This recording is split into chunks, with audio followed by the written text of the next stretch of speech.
Halo teman-teman, terima kasih sudah klik video ini. Jadi di video kali ini aku lagi mau ajak kalian buat ngebahas kisah dan kasus pembunuhan salah satu Hakim Agung Republik Indonesia, yakni Hakim Agung Syafriuddin Kartasasmita yang terjadi pada tahun 2001. Kasus ini cukup menarik perhatian, apalagi pelakunya turut menyeret salah satu anak dari mantan Presiden Indonesia yakni Tommy Soeharto. Banyak hal yang membuat aku miris dan prihatin dari kasus ini, apalagi putusan hukuman bagi semua yang terlibat dari kasusnya. Dari kasus ini kita akan diperlihatkan bagaimana mereka para penegak hukum di Indonesia sangat berlaku tidak adil.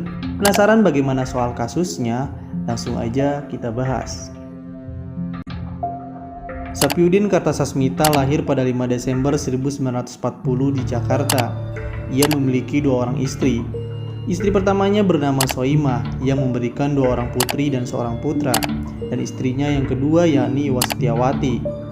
Syafriuddin merupakan lulusan dari Fakultas Hukum Universitas Indonesia. Almarhum Syafriuddin bergabung dengan jajaran peradilan sejak 1963. Tamat dari Fakultas Hukum Universitas Indonesia. Ia pernah menjabat Ketua Pengadilan Negeri Subang dan Tasikmalaya. Lalu pada tahun 1987, Syafriuddin diangkat menjadi Direktur Pidana Mahkamah Agung dan menjadi Hakim Agung pada Juni 1994. Ia juga pernah menerima penghargaan Bintang Satya Lencana Karya Sewindu pada tahun 1996 dan Bintang Mahaputra Utama pada tahun 1999. Syafriuddin dikenal sebagai hakim akan kredibilitasnya dan ia pun kerap menangani kasus-kasus kelas kakap. Dia tercatat pernah menjadi pimpinan majelis hakim dalam kasasi mantan Presiden Soeharto, kasasi Tommy Soeharto, kasasi Bob Hasan, dan kasasi Joko Chandra dalam kasus bantuan likuiditas Bank Indonesia kepada Bank Bali. Almarhum juga menjabat sebagai Ketua Lembaga Pengadilan Ad Hoc untuk kasus pelanggaran hak asasi manusia. Syafriuddin pernah mengaku ke istrinya bahwa kasasi Tommy Soeharto lah yang menjadi kasus terberat dari semua kasus yang pernah ditangani. Bahkan Syafriuddin kerap mengeluh lelah menangani kasus kasasi Tommy Soeharto. Dan siapa sangka dari kasus inilah yang membuat dirinya harus kehilangan nyawa. Jadi kasus ini bermula dari kasus tukar guling PT Goro Batara Sakti dengan Bulog yang berpangkal sejak Presiden Soeharto masih berkuasa pada 1994. Kasus ini membawa kerugian bagi negara hingga 95,6 miliar. Lalu Tommy Soeharto pun dinyatakan bersalah dalam perkara korupsi tukar guling tanah gudang beras milik Bulog di Kelapa Gading, Jakarta Utara ke PT Goro Batara Sakti miliknya Ricardo Gelael. Ricardo Gelael adalah kawan dekatnya Tommy Soeharto yang merupakan seorang pengusaha kaya pewaris bisnis Gelael. Anehnya Tommy Soeharto dan Ricardo Gelael divonis bebas oleh Majelis Hakim di Pengadilan Negeri Jakarta Selatan. Namun vonis bebas Tommy Soeharto dan Ricardo Gelael tersebut justru tumbang di tangan Hakim Agung Syafriuddin Kartasasmita yang terkenal tegas dan pemberani setelah jaksa penuntut umum mengajukan kasasi. Pada tanggal 22 September tahun 2000, Majelis Kasasi yang diketuai oleh Hakim Syafriuddin menghukum Tommy dan Gelael masing-masing dengan hukuman 18 bulan penjara dan denda sebesar 30,6 miliar. Setelah divonis bersalah, Tommy pun sempat menemui Presiden Abdurrahman Wahid untuk mengajukan permohonan gerasi namun ditolak. Setelah permohonan gerasinya ditolak, ia lalu melarikan diri. Rupanya dari situ Tommy Soeharto pun menaruh dendam terhadap sang hakim karena telah memvonisnya dalam kasus tukar guling antara PT Goro Batara Sakti dengan Bulog. Tepatnya pada 26 Juli 2001. Hari yang naas untuk sang Hakim Agung Syafriuddin pun akhirnya tak bisa dihindarkan.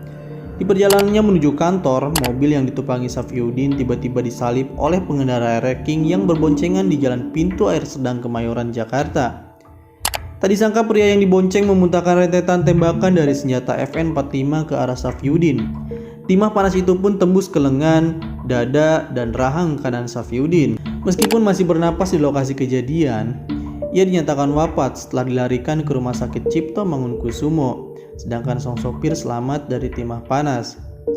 Tak berselang lama, aparat kepolisian Polda Metro Jaya membentuk tim Kobra untuk menyelidiki kasus kematian Hakim Syafriuddin Kartasasmita. Adapun Tito Karnavian yang saat itu menjabat Kepala Satuan Reserse Umum Polda Metro ditunjuk sebagai komandan tim. Setelah melakukan serangkaian penyelidikan dan penyidikan serta mengumpulkan sejumlah keterangan dari para saksi, polisi akhirnya menemukan benang merah pembunuhan tersebut dengan kasus Tommy Soeharto yang pernah ditangani Hakim Syafriuddin. Kurang dari 1 bulan, pihak kepolisian akhirnya menemukan titik terang menyusul penemuan senjata api, bahan peledak, dan dinamit di rumah sewaan Tommy Soeharto di Pondok Indah, Jakarta Selatan. Kapolda Metro Jaya saat itu, Inspektur Jenderal Sofyan Jacob, akhirnya menyatakan bahwa Tommy Soeharto sebagai tersangka pembunuhan terhadap Hakim Agung Safyudin Kartasasmita. Waktu terus bergulir. Polisi lalu berhasil meringkus 2 eksekutor yang menghabisi nyawa sang hakim. Kedua eksekutor tersebut adalah Mula Warman dan Nopal Hadad. Mula Warman diringkus polisi di Jalan Fatmawati, Jakarta Selatan. Sehari kemudian polisi membekuk Nopal Hadad di Bidara Cina, Jatinegara, Jakarta Timur. Mereka dibekuk tanpa perlawanan yang berarti. Dalam aksi eksekusi mereka terhadap Hakim Safyudin, Mula Warman bertugas mengendarai sepeda motor ereking, sedangkan Nopal kebagian tugas menghajar Hakim Safyudin dengan rentetan tembakan. Dari nyanyian keduanya lah terungkap bahwa aktor intelektual dalam pembunuhan tersebut adalah Tommy Soeharto. Mereka diperintah Tommy Soeharto untuk membunuh mati Hakim Safyudin dengan imbalan bayaran sebesar 100 juta rupiah. Polda Metro Jaya pun mengultimatum Tommy Soeharto untuk segera menyerahkan diri ke polisi. Tetapi ultimatum polisi pun tidak digubris sama sekali oleh Tommy Soeharto. Hingga pada akhirnya batas kesabaran polisi pun akhirnya habis. Polda Metro Jaya akhirnya mengumumkan perintah tembak mati di tempat jika menemukan Tommy Soeharto. Ultimatum tembak di tempat itu membuat Tommy Soeharto ketakutan di persembunyiannya. Pengacara Tommy Soeharto, Elsa Sharif, buru-buru mengabarkan ke polisi bahwa kliennya akan menyerahkan diri.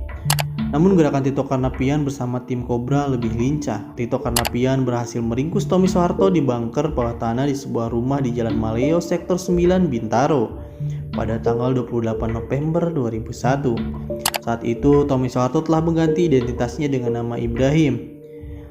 Di persidangan, Tommy Soeharto pun akhirnya divonis 15 tahun penjara, sementara untuk Nopal dan Mula Warman divonis hukuman seumur hidup. Tommy Soeharto yang tidak terima divonis 15 tahun penjara melayangkan surat permohonan gerasi kepada Presiden Abdurrahman Wahid.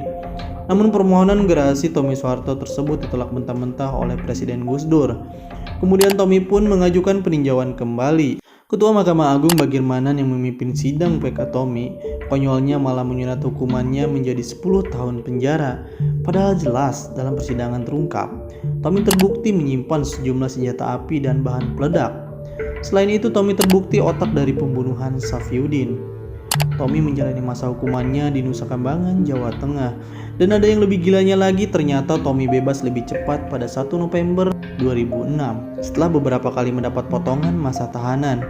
Istri mendiang Safyudin, Soimah, menilai pembebasan bersyarat Tommy Soeharto penuh rekayasa. Hal ini lantaran Tommy mendapatkan kerikanan hukuman dari Mahkamah Agung dan remisi hingga 6 kali. Ia mengaku amat sakit hati mendengar kabar pembebasan Tommy Soeharto. Kenangan akan suaminya yang meninggal dunia karena ditembak seketika muncul setiap ada nama Tommy Soeharto dalam pemberitaan. Jujur aja aku pun ngeriset kasus ini cukup dibuat kecewa atas putusan para hakim, apalagi keluarga dari korban. Dari kasus ini pun kita diingatkan kembali salah satu tweet dari Menteri Koordinator Bidang Politik, Hukum, dan Keamanan yang menyatakan bahwa setiap kasus bisa dicarikan pasal benar atau salahnya menurut hukum. Tinggal siapa yang lihai mencari atau membeli. Intelektual tukang bisa mencari pasal-pasal sesuai dengan pesanan dan bayarannya. Tweet tersebut secara langsung mengatakan bahwa hukum dapat dibeli tergantung dengan pesanan dan bayarannya. Dari hal ini tentu kita dapat mengetahui apabila perkataan tersebut memang benar, maka orang kaya lebih diuntungkan daripada orang kalangan bawah dalam menghadapi meja hijau pengadilan di Indonesia.